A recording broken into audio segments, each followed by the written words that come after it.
આજરોજ મોરબી ખાતે બાર એસોસિએશનની ચૂંટણી યોજાઈ હતી। આ ચૂંટણીમાં પ્રમુખ પદ માટે 4 ઉમેદવારો જ્યારે ઉપપ્રમુખ પદ માટે 2 ઉમેદવારો મેદાને ઉતર્યા હતા। આ ઉપરાંત સેક્રેટરી પદ માટે 2, જોઈન્ટ સેક્રેટરી માટે 3 વકીલ ઉમેદવારી નોંધાવી હતી। કારોબારી સભ્ય માટે 3 પદોમાં 6 ઉમેદવારો હાલ મેદાનમાં ઉતર્યા છે। વિપુલભાઈ એમ જેટલો છે।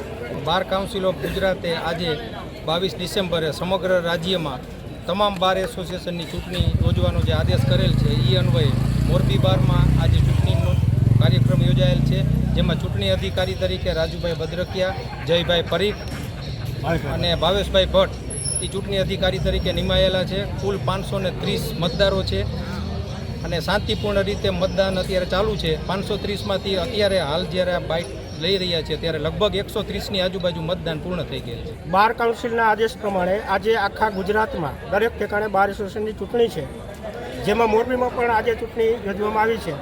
મોરબી બાર એસોસિએશનમાં કુલ જુદા જુદા 7 હોદ્દા માટે કુલ 15 ઉમેદવારો મેદાનમાં છે, જેમાં પ્રમુખ પદના 4 ઉમેદવારો છે, સેક્રેટરીના 2 ઉમેદવારો છે, ઉપપ્રમુખના 2 ઉમેદવારો છે અને જોઈન્ટ સેક્રેટરીના 3 ઉમેદવારો છે। કારોબારી સભ્ય પદમાં 6 ઉમેદવારો છે।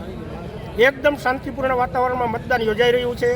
મોરબી બારમાં કુલ 530 મતદારો નોંધાયેલા છે અને અત્યાર સુધીમાં અંદાજે 140 મતદારોએ મતદાન પણ કરી દીધું છે અને આવો નવો શાંતિનો માહોલ મતદાન પૂર્ણ થતા સુધી જળવાઈ રહે તેવી એમને પૂર્ણ આશા છે। વંદે માતરમ, ભારત માતા કી જય।